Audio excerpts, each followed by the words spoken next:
ચાલો બાળકો તાલી પાડો જોઈએ. ચપટી.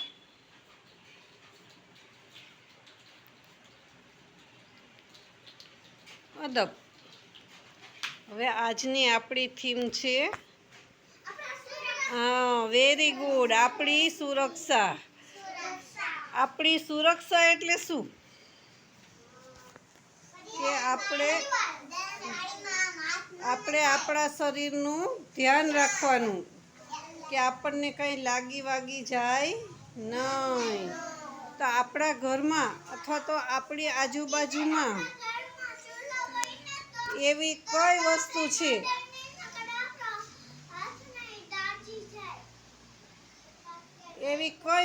છે આપણા ઘરમાં કે આપણે એનાથી આપણું ધ્યાન રાખવું પડે?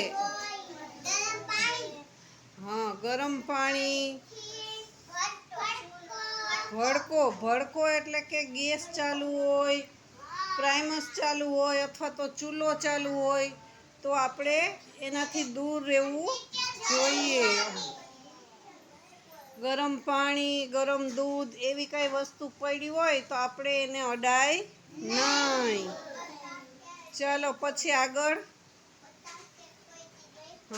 ફટાકિયા ફોડવાથી આપણે દાજી જાય, ફૂલઝડથી, મીણબત્તી સળગતી હોય, અગરબત્તી.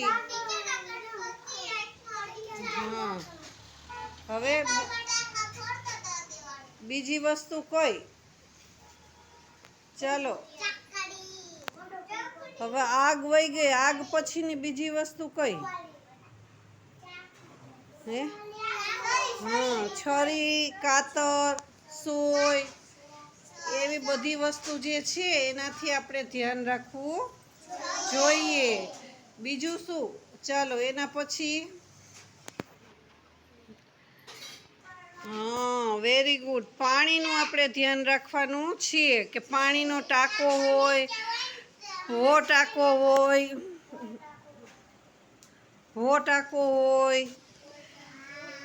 કોઈ એવા મોટા વાસણ પાણીના ભરેલા હોય તો આપણે ધ્યાન રાખવાનું. આપણે એમાં પડી જાય અને આપણા ઘરનાનું કોઈનું ધ્યાન ન હોય તો આપણું મૃત્યુ પણ થઈ શકે. થાય ને, આપણે રસ્તામાં ક્યાંય આવતા જતા હોય, નદી હોય, સરોવર હોય, તળાવ હોય તો પાણીથી આપણે દૂર રહેવું જોઈએ. ચાલો એના પછી બીજી કઈ વસ્તુ? વાહન. બરોબર છે. આપણે આપણા ઘરની આજુબાજુ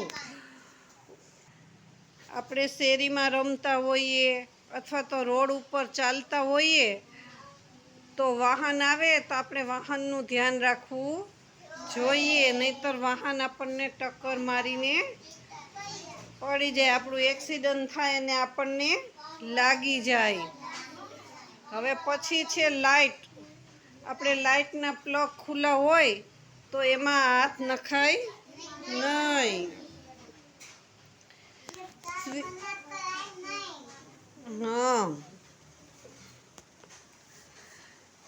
લાઇટની સ્વિચ ચાલુ બંધ કરવાની નહીં. કોઈ વાયર ખુલ્લા લટકતા હોય તો આપણે વાયરને અડવાનું નહીં. ટેબલ પંખો હોય આપણી ઘરે અને નીચે ટેબલ પંખો કે કૂલર રાખ્યું હોય તો એની અંદર આપણે હાથ નખાય નહીં. તો આપણે આ બધી વસ્તુનું ધ્યાન રાખી અને આપણે શું કહેશું?